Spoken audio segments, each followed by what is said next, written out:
ನಿವೃತ್ತ ಯೋಧನಿಗೆ ಕೊಡಗಿನಲ್ಲಿ ಅದ್ದೂರಿ ಸ್ವಾಗತ. ಊರಿನ ಪ್ರಮುಖ ಬೀದಿಯಲ್ಲಿ ಮೆರವಣಿಗೆ. ಭಾರತೀಯ ಸೇನೆಯಲ್ಲಿ ಸುದೀರ್ಘ 30 ವರ್ಷ ಸೇವೆ ಸಲ್ಲಿಸಿ ಜೂನ್ 30ರಂದು ನಿವೃತ್ತಿ ಹೊಂದಿ ಸ್ವಗ್ರಾಮಕ್ಕೆ ಆಗಮಿಸಿದ ಯೋಧ ಎಚ್.ಎಸ್. ಕೃಷ್ಣಪ್ಪಗೆ ಹೆಬ್ಬಾಲೆ ಗ್ರಾಮಸ್ಥ ಅದ್ದೂರಿ ಸ್ವಾಗತ ಕೋರಿದರು. ಕೊಡಗು ಜಿಲ್ಲೆ ಕುಶಾಲನಗರ ಸಮೀಪದ ಹೆಬ್ಬಾಲೆ ಗ್ರಾಮದ ಸಿದ್ದಪ್ಪ ಹಾಗೂ ದಿ ಪುಟ್ಟಗೌರಮ್ಮ ದಂಪತಿಗಳ ಕಿರಿಯ ಪುತ್ರನಾಗಿರುವ ಕೃಷ್ಣಪ್ಪ ದೇಶ ಸೇವೆಯಲ್ಲಿ ತೊಡಗಿ ನಿವೃತ್ತರಾಗಿ ಇಂದು ತನ್ನ ಹುಟ್ಟೂರಿಗೆ ಆಗಮಿಸಿದಂತೆ ಸ್ಥಳೀಯರು ಹಾಗೂ ಗ್ರಾಮಸ್ಥರು ಯೋಧನನ್ನು ಅದ್ದೂರಿಯಾಗಿ ಸ್ವಾಗತಿಸಿದರು. ಜೊತೆಗೆ ದಂಪತಿಗಳನ್ನ ಗ್ರಾಮದ ಮುಖ್ಯ ಸರ್ಕಲ್ನಿಂದ ಊರಿನ ಪ್ರಮುಖ ಬೀದಿಯಲ್ಲಿ ಮಂಗಳವಾದ್ಯಗಳೊಂದಿಗೆ ಅಲಂಕೃತ ವಾಹನದಲ್ಲೇ ಮೆರವಣಿಗೆ ನಡೆಸಲಾಯಿತು.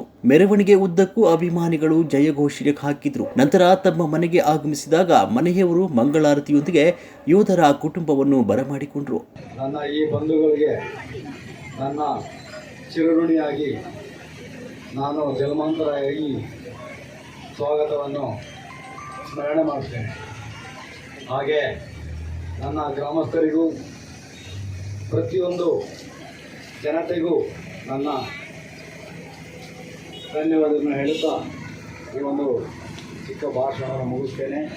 ಜೈ ಹಿಂದ್, ಜೈ ಕರ್ನಾಟಕ.